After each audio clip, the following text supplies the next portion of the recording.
Bonjour, dans cette vidéo, je vais vous expliquer comment régler l'entredent, le réglage d'entredent entre la cloche d'embrayage et la couronne principale. Afin de bien vous montrer ce qui se passe, je vais démonter le réservoir et le filtre à air. Le réglage d'entredent, c'est la distance qu'il y a entre les dents de la cloche d'embrayage et les dents de la couronne principale. Cette distance ne doit pas être trop importante et elle ne doit pas être trop serrée non plus, sinon vous risquez d'abîmer les pièces, aussi bien la cloche que la couronne. Pour faire ce fameux réglage d'entredent, je vais desserrer les 4 vis moteurs qui se trouvent ici, sur ce modèle-là, et en desserrant ces vis, je vais pouvoir bouger le moteur et donc rapprocher ou éloigner la cloche d'embrayage de la couronne.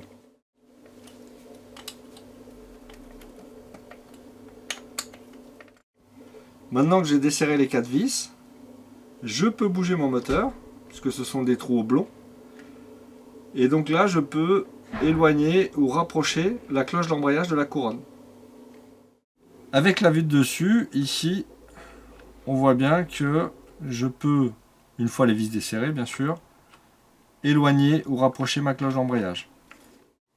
Pour obtenir le bon réglage d'entredent, il existe plusieurs méthodes. Là, je vais vous donner les deux principales. La première, l'utilisation d'un bout de feuille de papier qu'on vient ici glisser entre la cloche et la couronne.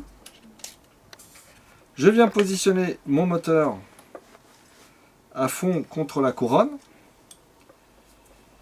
Et cette épaisseur va me donner le réglage d'entredent. Donc je peux resserrer mes 4 vis. L'autre méthode consiste à le faire un petit peu au feeling, on va dire.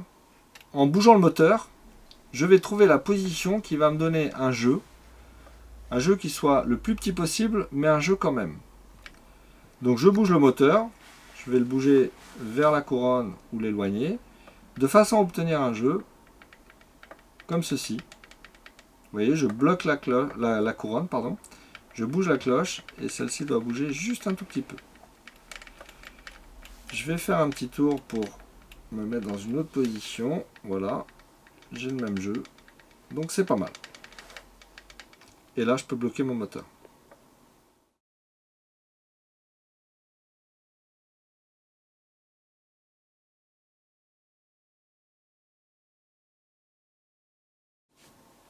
Une fois le réglage effectué, je n'ai plus qu'à resserrer les 4 vis moteurs.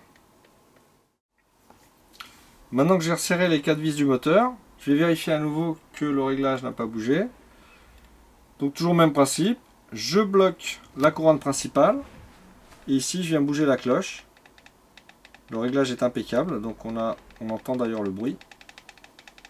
Voilà, on a un tout petit jeu qui est parfait. Je bouge la position ici pour vérifier que le jeu reste le même partout. Impeccable. Voilà, donc là, vous avez l'exemple d'un jeu qui est parfaitement bien réglé. Sur une voiture électrique, le principe reste le même. Donc le réglage d'entredent va se faire en desserrant les vis moteurs. Donc en desserrant ici les 2 vis du moteur, je vais pouvoir le bouger et régler ici mon entredent entre la couronne principale et le pignon moteur. Maintenant que j'ai desserré les vis moteurs, je peux le bouger et donc rapprocher ici le pignon du moteur ou l'éloigner de la couronne principale. Ce qui va me permettre de faire mon réglage d'entredent. A savoir également que si, notamment sur une voiture électrique, si vous mettez un pignon avec plus de dents pour modifier le rapport de transmission ou moins de dents, vous serez de toute façon obligé de bouger le moteur de façon à régler l'entredent. Comme sur la version thermique, je peux utiliser un morceau de feuille de papier que je viens glisser ici entre les deux, moteur desserré, pour faire mon réglage d'entredent. Donc là, j'ai positionné le bout de papier et je viens ici pousser sur le moteur de façon à bien le coller contre la couronne avant de resserrer mes vis. J'espère que cette vidéo va vous aider à mieux comprendre le réglage de l'entredent, que ce soit sur un modèle électrique ou un modèle thermique. il faut vérifier ce réglage de temps en temps parce que vous avez les vis de fixation moteur qui peuvent se desserrer et qui vont évidemment, comme vous avez pu le comprendre, faire bouger ce réglage et ce qui risque d'entraîner la détérioration de la couronne. Donc vérifiez de temps en temps votre serrage moteur et le réglage. Merci et à très bientôt pour la prochaine vidéo.